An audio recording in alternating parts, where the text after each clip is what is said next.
Welcome to Scoop World Order. It is Wednesday. There is a little bit of movement. Kind of a strange situation has gone on at Notre Dame. They've released a safety that Ohio State is very interested in. It looks like it's going to be an Ohio State-Michigan battle. We're going to break that tape down. We're also going to break down Aaron Noland. We talked about him a couple nights ago, but we're going to break down his full highlight tape. A lot of good stuff going on. Spring break for the Buckeyes. So it's a little slow time at the Woody Hayes right now, but there's still a lot of stuff going on. Pro days next week, practices next week. A lot of good stuff going on. We'll talk a little bit about some of the crazy NFL news. Obviously, Aaron Rodgers to the Jets is near and dear to Nevada's heart.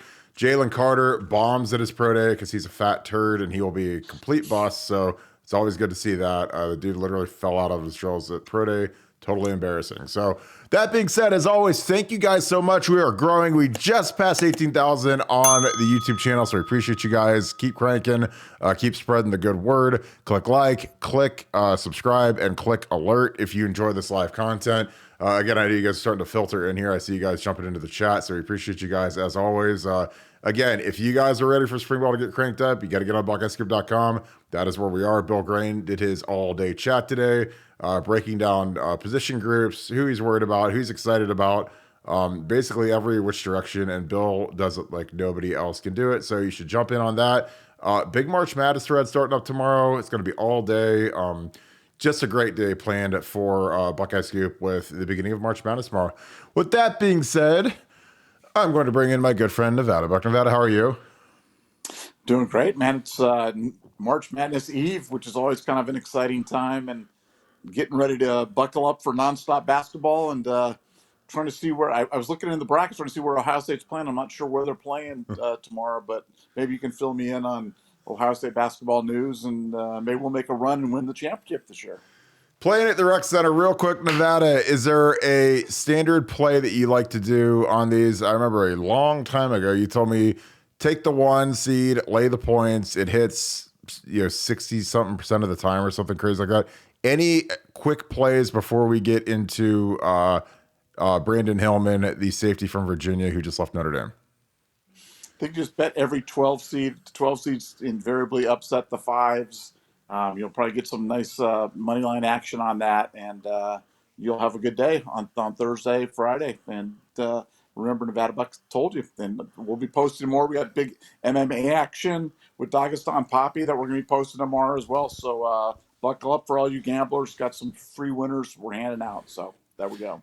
Yeah, if you guys are gamblers, we have a great gambling thread going on right now, and the units are up massive. So it's really cool. It's something that we didn't really ever plan, or kind of plan to get into it, but it's just we have a lot of people that are really sharp handicappers, really good MMA stuff. If you guys are into fighting, if you're not into fighting, it's even better because then you can bet on actually want to watch something that's on generally on a Saturday night. But we're gonna get into a kid named Brandon Hillman, who's from Virginia. He's from Portsmouth, Virginia. Went to Churchland High School, committed to Notre Dame. Did not sign with Notre Dame and was just released from his letter of intent this week. So he's basically a free agent. He has a different set of circumstances than most. He can sign anywhere at any time and be ready to go for summer semester or Maymester or whatever you want to call it. It's like the abbreviated summer session, and join a team. And it looks like, Ohio State offered him on Monday. Michigan offered him. He's picked up a bunch of really nice offers. It looks like it's going to be an Ohio State-Michigan battle. We're going to go through a little bit of his tape. Nevada, what's the benefit to adding another 4-star safety to the fold? I know that obviously this is Josh Proctor's last year. It's Lathan Ransom's last year. We got Jihad Carter in the portal. But, are you worried about our safeties? Obviously, we have Sonny and Kai who look like superstars, but, do we need another freshman to add to the mix? I don't think you can ever get enough good players. The college football is much like the NFL. It's just like, how many good players can you lay in on your roster? You never know what's going to happen with injuries. You never know what's going to happen with transfers. You never know what happens with just other unforeseen circumstances. So now, whenever you get a chance to grab a kid like this and you want him, you go after him as hard as you can, and I hope you get lucky. And I'm actually shocked that he didn't get in. So he didn't get into Notre Dame on an academic. Notre Dame takes everybody. They've got everybody. They got Rudy, and Rudy Rudiger got in there. So how did this kid not get into Notre Dame? And that's amazing. Yeah, they've gotten some kids whose transcripts I've actually seen that really weren't that bright, and it's amazing sometimes when you see some of these guys get in because like there's always that notion that they're this high and mighty academic power, but it's not always accurate. So here he's playing quarterback actually, and the first clip you see him jump, so this is him right here. He's kind of a little guy, six. They say 6'1", 190. He doesn't look 6'1" on tape. Again, I think he's here he is playing quarterback again, and so again he's playing bad football. Like Virginia is especially bad football. I remember watching Derek Green's highlights, watching Trey Henderson's highlights. It's bad football. So he should be dominant. He's going to be a guy that's going to be playing both ways because again, when you're playing at some of these smaller states, some of this bad ball, like, and you have an athlete like this kid who's a Notre Dame, Michigan, SEC offer type kid. You got to play him at quarterback. You got to have him touch the ball on every single play. So yeah, but he's gonna be a safety for us. Again, he's a good athlete. Again, I think that we need as many safeties that can cover and play nickel as possible. You can't have enough cover guys in the secondary, especially guys that are 6'1" and can run. And again, this kid, even in bad ball, he still is the best athlete. He's the fastest guy on the field. He dominates, which is what you want to see when someone's playing against lesser competition. Again, Ezekiel Elliott, who got cut today, when we watched his film, he was playing against a bunch of little boys in St. Louis, and he just absolutely destroyed them. It was like 250 yards a game every time we watched his film. But that's all you can do when you send him to a small division Christian school like Zeke went to. He's going to destroy those kids, and he did. And the worrisome thing is when we watched Derek Green, who was the number one running back in the 2012 class, and he wasn't dominating against kids like this. So that was a humongous red flag. And obviously Derek Green never turned into anything. And that was the year that we took Ezekiel. So, it's just one of those little things that you look at. You look at the level of competition and you look at how do they do against it. And this kid, every time he touches the ball, he's going for 65, 70 yards, scoring touchdowns. So, I like the explosion, and again, like I don't mind watching a guy with the ball in his hand, even if he's going to be a safety, because you can see the speed. You can see him kind of basically put the team on his back. So we'll get some defensive clips going here shortly. Nevada, again, we've talked about the three starting safeties. I think, they're going to do everything they can to let Josh Proctor start. I think he's going to start at the Bandit. I think that Lathan, who played Bandit last year, has got to move over to free safety where Ronnie Hickman was and play the adjuster role. And then the nickel is going to be really interesting. Is it going to be Jihad Carter? Is it going to be Sonny? Like, again, I was just kind of pontificating on early downs, playing Sonny at nickel where he's kind of down in the box like Darren Lee used to be in running downs. I think that'd be something to be interesting to experiment with because they have to find a role for Sonny. Like, that's the thing that, with Tommy and with Seal coming back, it kind of soaks up a year of usage for Sonny because I believe Sonny's going to be 3 and out. I think he's got 2 years left at Ohio State, and it's kind of like the Paris Johnson deal where he, in year 2 they kind of had to force Paris to play guard just to get him on the field. Sonny feels like that to me, where they're going to have to force him somewhere, maybe not his most ideal spot, but somewhere where they can just get something out of him before he goes pro after 3 years. But what are your thoughts on what they should do with the 3 safety spots? Well, it's really interesting because I've always felt that that Sonny could play an early down role against the run, but the more I'm thinking about it, it's going to be interesting how they play with Josh Proctor in hand because if you can't do that, does Sonny step in there for Josh, and do you just move Josh into a more situational role? I mean, does Sonny have more upside? Sonny's got years left. He's 3 and out. He's the guy that you got to get on the field. So, I think it's going to be interesting to see, can they get away with playing him on early downs, or does it become a Josh Proctor, Sonny Styles battle for that other safety spot? Lots of intrigue with that. I think it's really one of the key things. It's really one of the only questions we have about the defense, other than interior defensive line depth. Can we generate a little bit of pass rush from the defensive ends, even though those guys are both the highest 5-stars you've ever recruited? Linebackers are going to be best in the country, and I think our cornerback issue's been really resolved with Davison coming on. So safeties is really one of the last intrigue parts, and if they can figure that out, boy, the 2023 defense is going to be nasty. And I've been saying that all along. I am all in on the fact that the second year under Knowles is going to be a great one. The defense is going to take a huge spot. It's going to move up and continue to improve. But yeah, I want to see where they line up Sonny Styles and see how they can really how they can really deploy him, because he just, when you see him on the field, it's really a crying shame that we didn't see him more last year. And it's one of life's great mysteries how he didn't get on the field next year, or last year rather. And next year they've got to resolve that, and they've got to make amends for what I consider to be a mistake last year, but I'm sure they'll figure that out. Yeah, I agree. This is a great hit. I mean, he's over here playing strong safety. They got the nickel up here coming off the edge, but I mean, he kills this guy on this tunnel screen now. I love this. I mean, this is my favorite play so far, where he just knocks this guy straight backwards, and he's all juiced up, which is great. I mean, I love that. That's the first play. Obviously, you can see why it's first play. Here is blitzing off the edge. Oh, I like this guy as a nickel, man. This would be great. Oh my God, I hope we get him now. I mean, it's like, I love the slot guys that get excited to blitz and get after the quarterback, because he gets there in about a second and a half, about a tick and a half, and the quarterback can't do anything when they leave him free like that. But see if we can see him in some coverage here.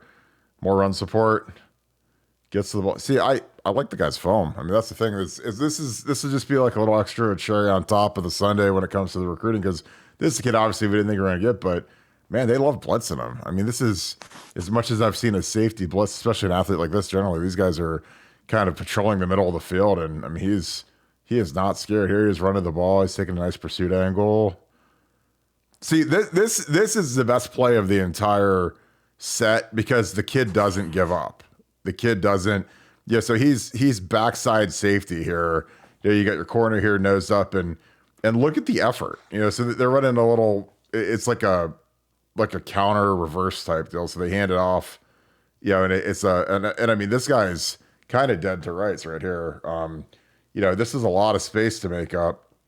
I mean, he's all the way at like the numbers over here. Like that's his shadow, and he turns on a pursuit angle, which is good. That's well coached right there. And he's just hauling it. And it's like, you look at his teammates, like, watch this guy, watch the corner, just dogging it, not even trying, I mean, I'd bench that kid. I mean, flat out. And this kid, I love. Watch this. I mean, he saves a touchdown just by hustling. And this corner, who's in the same spot at the beginning of the play that he is 30 yards away from the ball at the end of the play. So I love it. I mean, again, we've watched 3 plays of defense. We obviously watched him shred people as kind of a running quarterback, but that's a hellacious play right there. Here he is in coverage. We finally got a coverage play. Still in coverage. He's got a pick here. He's coming up to make the tackle. Yeah, I mean, he sticks to the guy like glue. Again, I like this kid. This would be a nice get for us. Again, we need guys that can play that nickel, man. And this is a guy that can do it. I mean, we had Tanner McAllister last year. Wasn't good. You need a guy that can cover at safety the way Lathan can. Yeah, like this is, the more I watch this guy's film, I really like this kid. Like here, they're running the little bubble screen, and here this guy's supposed to block him, and he knocks him off. Boom. Sideways. And then he makes the play. Yeah, like I said, I hadn't seen this film. We just downloaded it for the show tonight, but yeah, I hope we get this kid now, man, because it's exciting to watch him get after some guys. Here he's playing. This would be our adjuster, the deep safety. Takes a good angle, gets the kid down. Yeah, and again, I know it's a highlight reel, obviously, so all the plays are going to be good, but there's different levels of good. I like seeing high level effort. I like seeing vicious hitting, vicious tackling, like aggressive. He's not he's popping guys, pushing guys backwards, which I love in the box tackle. So I really like this guy's film. What do you guys think of him in the comments? I see you guys starting to filter in here, but yeah, he's a good athlete. What do you think so far, Nevada? You're watching this. Yeah, well, I mean, that effort play that he made to save the touchdown, I mean, that's not a play you often see from kids, No. And like you said, he had to take an absolutely perfect angle to even have any chance and run as fast as he possibly can just to knock the kid out at the 2 or 3 yard line. And there are not many kids in high school football that would do that. Period. End. And again, I'm not going to get too excited or over the moon about this kid or that kid or whatever it is. But no, that singular play spoke volumes to me about what kind of player he is and what kind of effort he gives on the field. That was outstanding. That was really, really good. Yeah, I like it. His name's Brandon Hillman. He's a kid that was a Notre Dame offer. We're on him now. We offered him on Monday. I believe he's going to visit him, and he's going to visit Michigan. He can sign whenever he wants. I mean, he's like 2023, so he's in Brandon Innes and Carnell Tate and Luke Montgomery's class. Most of those guys are all signed. A bunch of those guys are already enrolled. He did not get into Notre Dame, so they released him from his letter of intent. He has no transfer restrictions, so it looks like it's going to be between Ohio State and Michigan.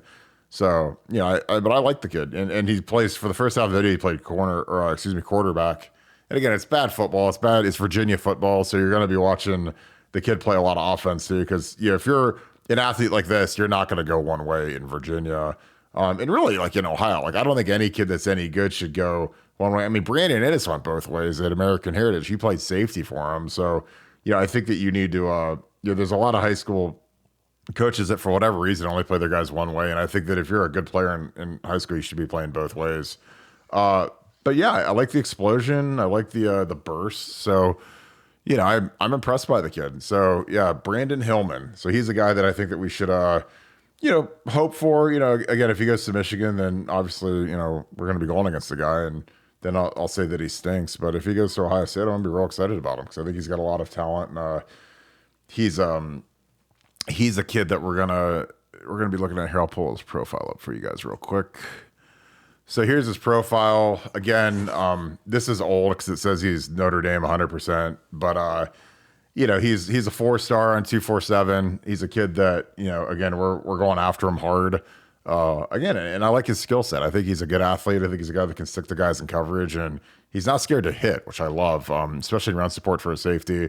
And that effort play is important because I was really critical in the Ohio State Michigan game where we had a couple of those long runs. We had some guys that literally turned off the effort. They turned it down. They didn't, aggressively go after guys. And, and that was an issue on some of the long runs is, are our guys really turning and running and sprinting to the ball, or are they just giving up and letting the guy run down the sideline? And I saw some guys turn it down against Michigan, and that was actually really disappointing. So, this kid hopefully could be kind of a tone setter when it comes to some effort. And I was really critical of Kerry Combs' defense because I just don't think that he demanded the effort or he allowed it. Because when you see stuff on tape, that stuff's either taught or it's allowed, so he might not teach for kids to dog it on the backside of plays and the pursuit angles, but he allows it. So, it is what it is. Like whatever you put on film is what you coach. And if those guys continue to play, that's on the coaching staff, and like I said, there was some severe lacking in effort and in the Michigan game. I'm putting a little Air Noland. So Nevada, Air Noland is a kid. Bank thinks that we're going to be potentially our next quarterback. He's a kid that I saw in Naples. He was with South Florida Express. He didn't play the games I saw, but he was there. He's got some crazy statistics. So he's a really put together dude. I mean, 55-4 is insane for Georgia football. This is big time football. This isn't Virginia football.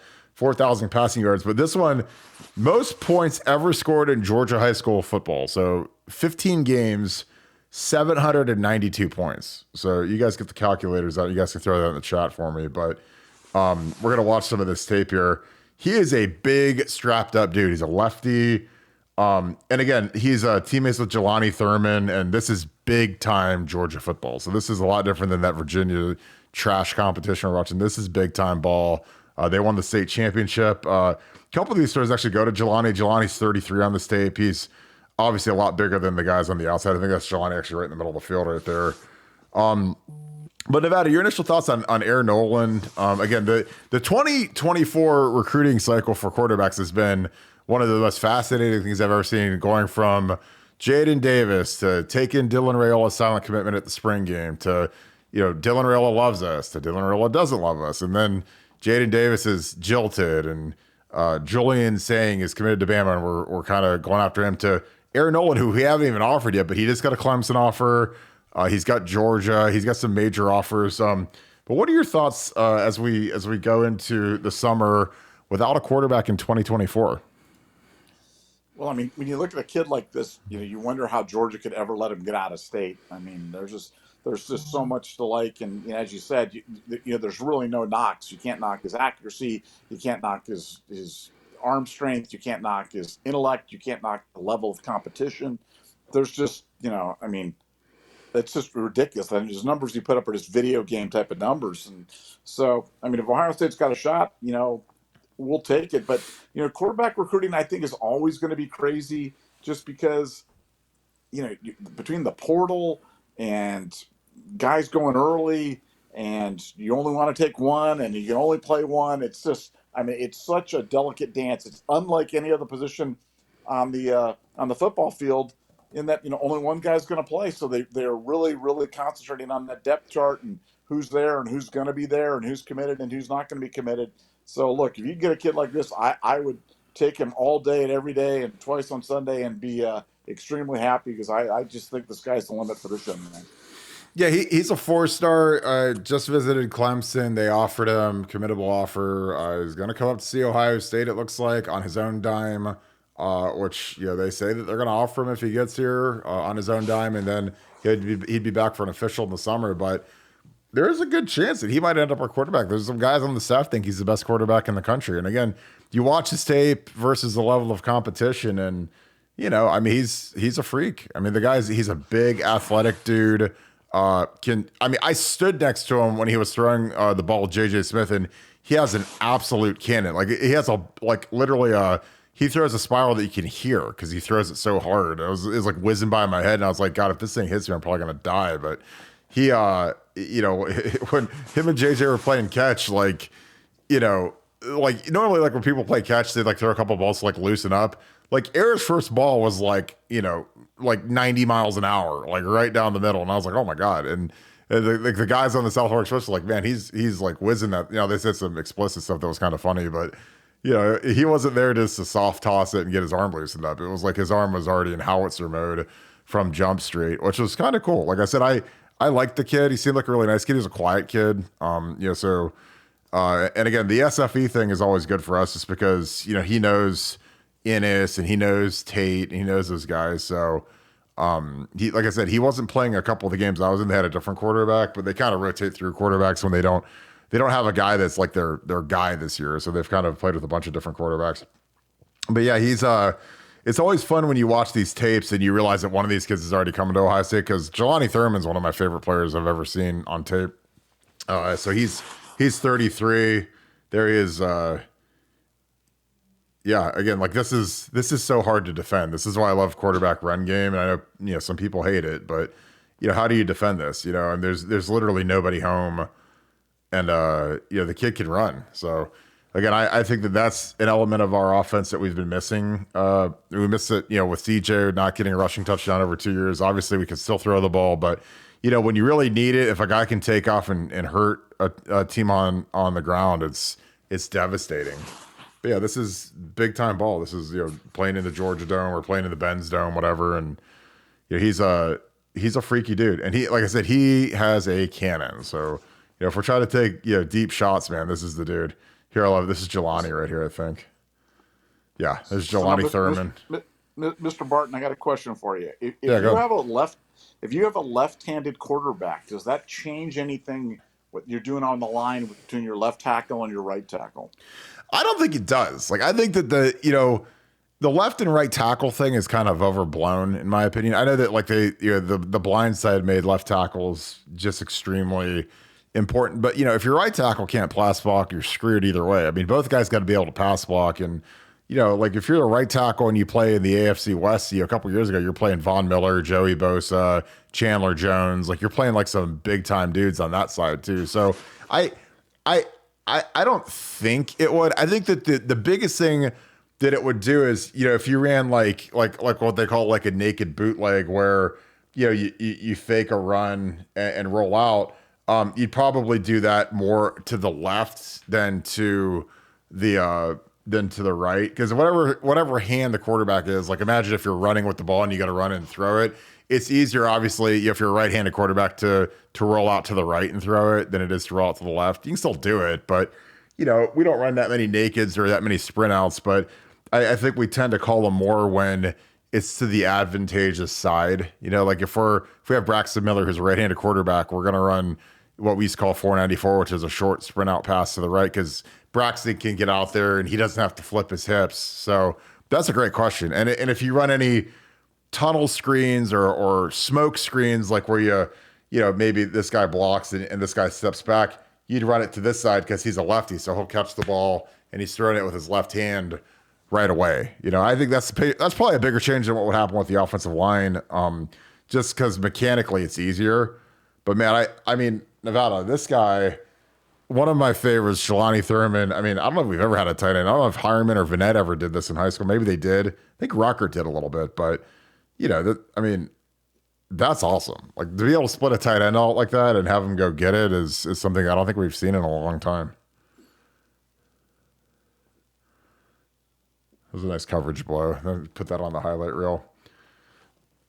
Yeah, I think this kid's got, his highlight tape is 15 minutes long. Most of these things are about 6 minutes long. So it just shows you, it's just from last year. It just shows you when you throw for 55 touchdowns, like there's going to be a lot of highlights, and that didn't even count the runs. Those just 55 throws. So, but yeah, this could be our guy. And again, the funny thing about it is, like with Ryan Day, I just don't care who the quarterback is, because whoever it is, he's going to be, we've had the all Big Ten quarterback every single year since 2012. So whoever we throw back there with Marvin and Emeka or Brandon Innes and JJ Smith and JoJo Trader and all those guys, like they're going to be all Big Ten, or they're going to be, if they're not all Big Ten, then it's almost like a failure on the quarterback's part, because, it's just, they have so much infrastructure and so many great weapons around them. And, our line's going to always be good. And we just have better players than everybody we go against. So, but I like this kid. Here we go. Here's the read option. Again, hard to defend. Nice little move into the end zone. Nevada, I know the answer to this, but how much would you run a quarterback? Ideally, if it's from Urban Meyer, who ran him like crazy, to Ryan Day, who never runs them, what is the best mix or way to go about it? Is it 5 times a game, 10 times a game, no times a game? What would you prefer if you were calling plays for Ohio State? Well, if you're in college, it's got to be a minimum of 5 times a game. You know what I'm saying? Yeah.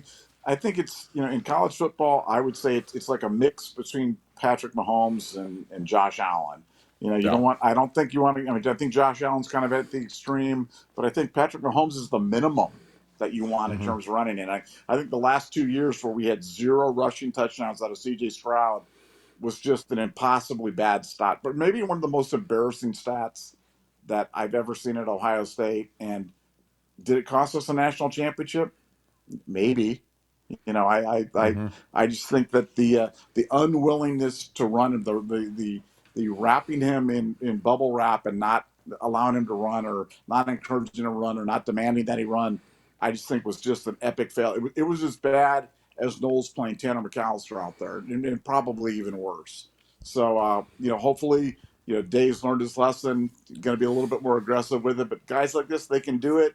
They're all doing it. They're doing it at the NFL. Got to do it in college, minimum 5 times a game. Yeah, I don't know. I think that, him refusing to run really hurt the offensive. People say, oh, well, he threw for 5,000 yards and 45 touch, whatever his numbers were. But I'm like, the fact that you won't run it makes it a lot easier to prepare for this offense. So if there is a game where the passing game isn't working, or it is tough to throw downfield, you're a lot easier to bottle up, because you have to essentially go out of your comfort zone to become a running quarterback. And he did a little against Northwestern. There's Jelani again. He did it, obviously, at the very end of the Georgia game. But we could have used some scrambles against Michigan to move the chains. We could have used them, the year before. And again, I just think that, especially when it's hard, like a hard game on the road at Notre Dame, at Wisconsin at night, you can't hear.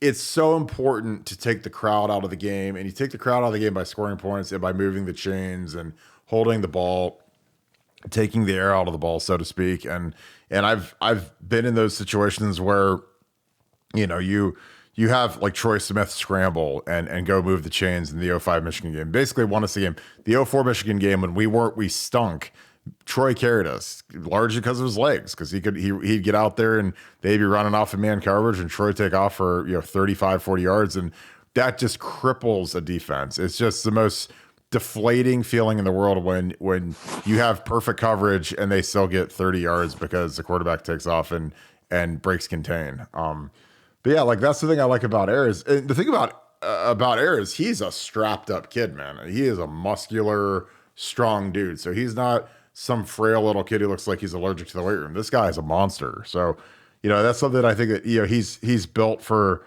the durability aspect of it, of taking some hits. Now, again, you don't see him get hit at all in this film, I don't think, maybe as he's falling into the end zone. But yeah, it's going to be really interesting to see.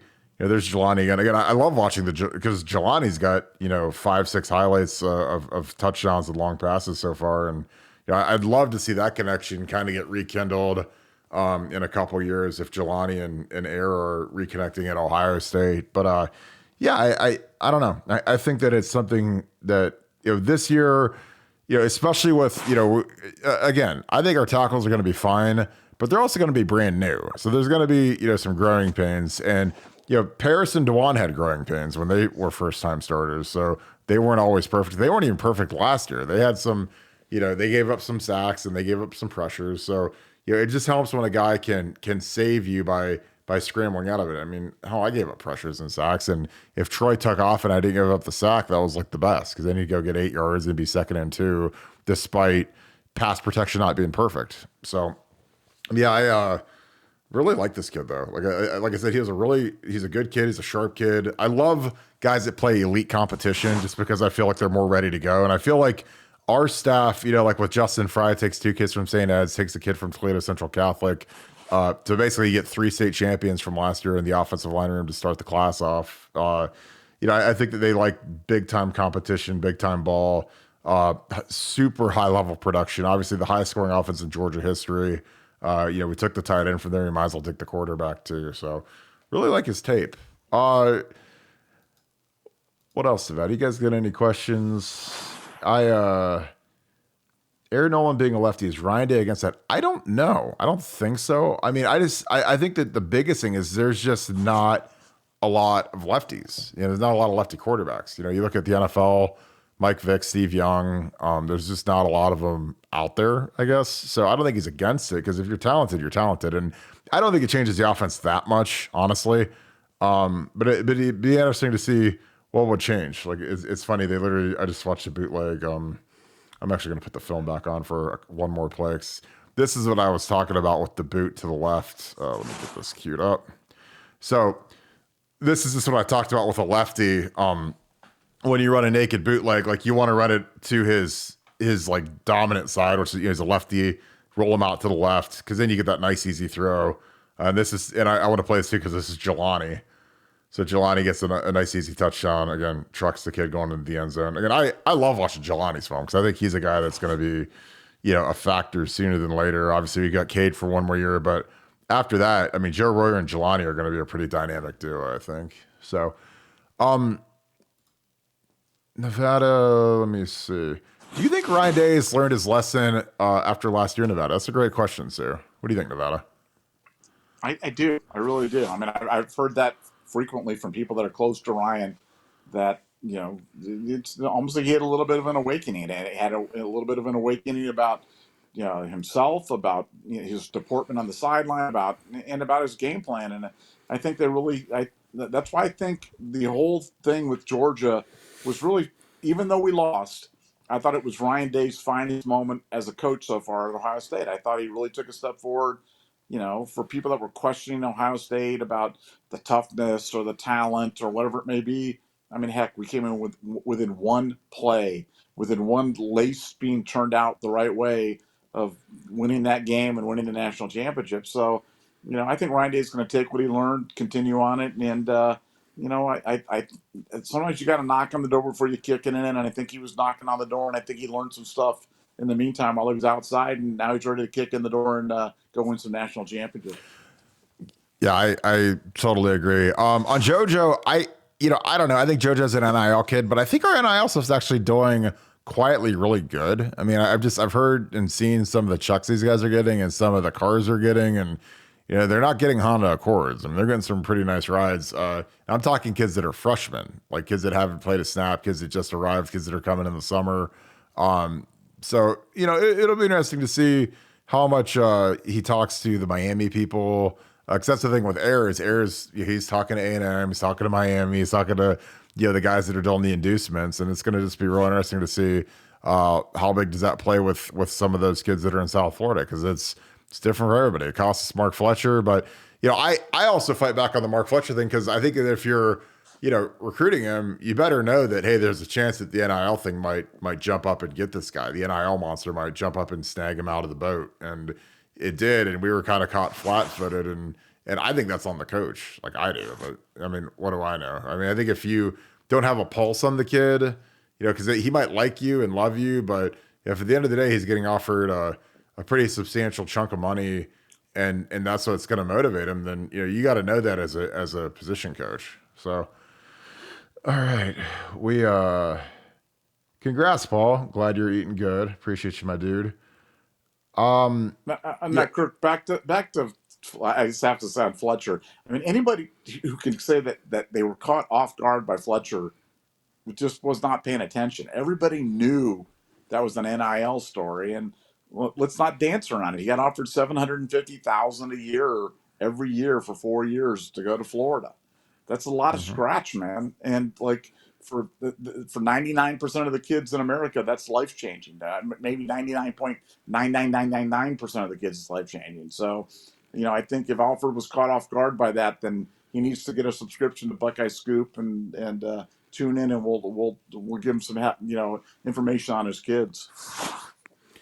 You know what? I totally agree.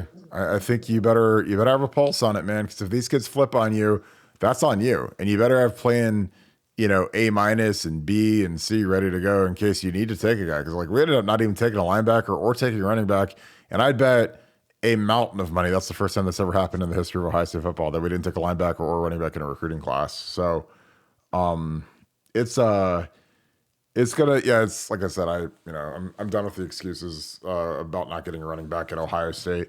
Do you as we get it back into spring ball, Nevada, they're gonna put the pads on next week. What are you looking forward to hearing about? Pro days next week. It's gonna be a pretty busy day for Ohio State, pretty busy week. What are you excited about coming into next week when these kids get back from spring break? Well, just the first scrimmage, just to see, when it really gets going for good, and seeing when the hitting starts, because, like I said, we don't have a lot of questions about this team. This 2023 team is absolutely loaded, and I just can't wait to see the bullets fly for real, and see a little bit more about what we got at that quarterback spot. Excited about seeing that offensive line shuffle, and as we've talked about ad nauseum, talk about where do they find a place for a CJ Hicks? Where do they find a place for a Sonny Styles and Kai Stokes and some of those great young players? It's gonna be a lot of fun, but it's gonna start with that first scrimmage right out of the chute.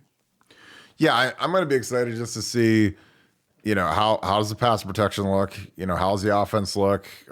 Again, it's such a watered down version of the offense because Marvin will barely play, Emeka won't play, Julian won't play, Trey won't play.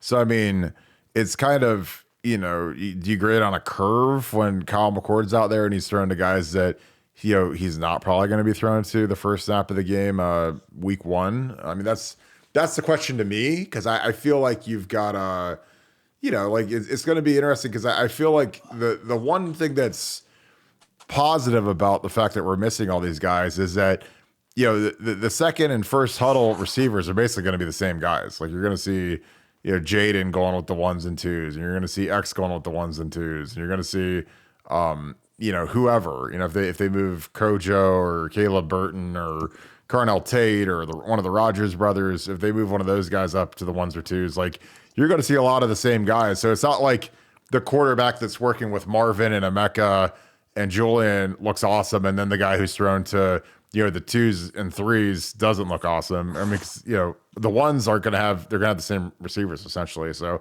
that'll be fascinating, because that's always something I wondered about with quarterback battles is who gets the reps with the best players, like who gets the reps with when we had Zwick and Troy, who gets the reps to throw to Santonio Holmes, who gets open versus everybody, and and Teddy Ginn and Gonzo. And then the guy with the 2 is going with receivers that aren't as good, that don't get as open. They don't create as much separation. So that's always a fascinating thing to see how they manage the reps and see, who gets to play with the better offensive line. Because that was another thing is, if you're with that first O-line, generally they're a little bit better. Now, granted, you're going to go against that first defense. It's going to have the best pass rushers and AJ Hawk and Schlegel and those guys. So, that's always kind of an interesting blend and just managing those reps. Because I think Devin Brown has a real shot. I would be shocked if he beats Kyle McCord out to start game 1. But, I've been wrong before.